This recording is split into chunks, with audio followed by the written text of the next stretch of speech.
கிரிவல பாதையில் முதலில் இருப்பது இந்திரலிங்கம். இது தேவர்களின் தலைவனான இந்திரதேவனால் பிரதிஷ்டை செய்யப்பட்ட லிங்கம். கிழக்கு திசை நோக்கி அமைக்கப்பட்டுள்ளது. இது நவகிரகங்களில் சூரியன் மற்றும் சுக்கிர பகவானின் ஆட்சி பெற்ற லிங்கமாகும். ரிஷபம் மற்றும் துலாம் ராசிக்காரர்கள் இந்த லிங்கத்தை வழிபட்டால் உங்கள் வாழ்க்கையில் உயர்வான நிலையை அடைய ஈசன் அருள் புரிவார். கிரிவல பாதையில் இரண்டாவதாக இருப்பது அக்னிலிங்கம்.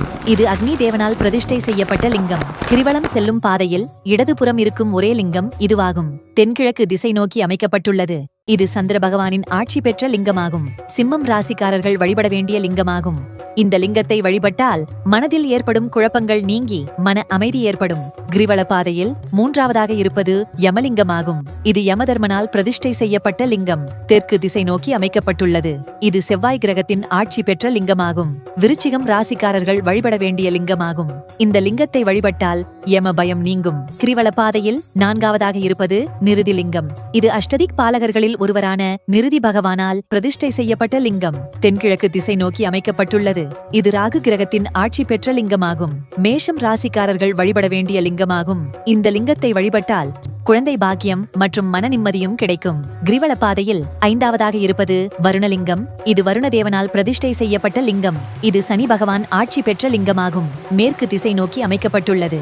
மகரம் மற்றும் கும்ப ராசிக்காரர்கள் வழிபட வேண்டிய லிங்கமாகும். இந்த லிங்கத்தை வழிபட்டால் உங்கள் வாழ்க்கையில் தீராத பிரச்சனைகள் அனைத்தும் நீங்கும். கிரிவல பாதையில் ஆறாவதாக இருப்பது வாயுலிங்கம். இது வாயு பகவானால் பிரதிஷ்டை செய்யப்பட்ட லிங்கம். வடமேற்கு திசை நோக்கி அமைக்கப்பட்டுள்ளது. இது கேது பகவானின் ஆட்சி பெற்ற லிங்கமாகும். கடக ராசிக்காரர்கள் வழிபட வேண்டிய லிங்கமாகும். இந்த லிங்கத்தை வழிபட்டால் உங்கள் வாழ்க்கையில் அனைத்து விதமான யோகங்களும் கிடைக்கும். கிரிவல பாதையில் ஏழாவதாக இருப்பது குபேரலிங்கம். செல்வத்தை வழங்கும் குபேர பகவானால் பிரதிஷ்டை செய்யப்பட்ட லிங்கம்.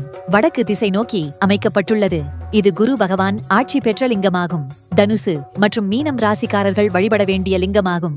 செல்வ செழிப்பு ஏற்படவும் இந்த லிங்கத்தை வழிபடலாம். கிரிவல பாதையில் கடைசி லிங்கமாக இருப்பது ஈசான்ய லிங்கம். ஈசான்ய பகவானால் பிரதிஷ்டை செய்யப்பட்ட லிங்கம். வடகிழக்கு திசை நோக்கி அமைக்கப்பட்டுள்ளது. இது புதன் கிரகத்தின் ஆட்சி பெற்ற லிங்கமாகும். மிதுனம் மற்றும் கன்னி ராசிக்காரர்கள் வழிபட வேண்டிய லிங்கமாகும். இந்த லிங்கத்தை வழிபட்டால் அனைத்து காரியங்களிலும் வெற்றி கிடைக்கும்.